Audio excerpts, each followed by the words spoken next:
This is the beginning of our show. And obviously it's a meadow. But I just wanted to tell you it's a real meadow with real grass, real animals, and it's the green and pleasant land, I guess, is the thing that you would use about it.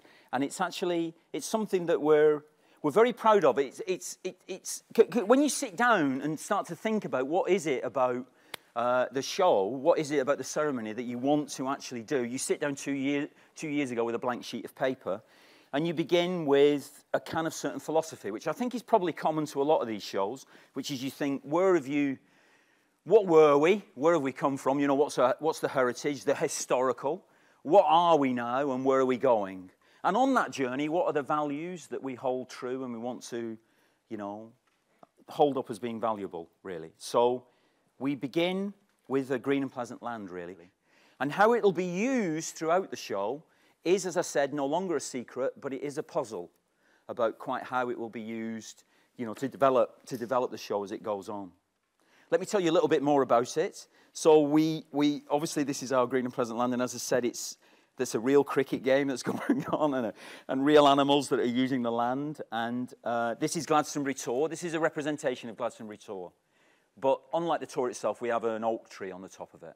Okay, and beneath it is a mosh pit, which is obviously a wonderful thing about the Glastonbury Festival, and it's tipping the hat to the festival. And there'll be members of the public in there, and they'll be having a great time. And actually, the flags that you traditionally see at Glastonbury, these flags have been painted by schools from the Get Set programme, and there will be all the flags that they'll be using there.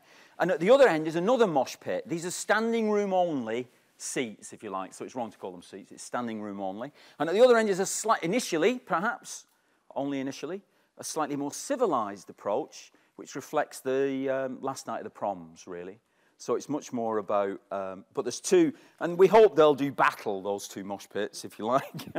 They'll face off against each other as they enjoy the evening, because they will literally be inside the action. That was the idea of it. And then at the other end of the auditorium is our bell. And this is something that we have just hung in the stadium. It went up last week, and it is, I don't want to sound this, it is absolutely amazing. You will feel different when you're in there and you hear it ring.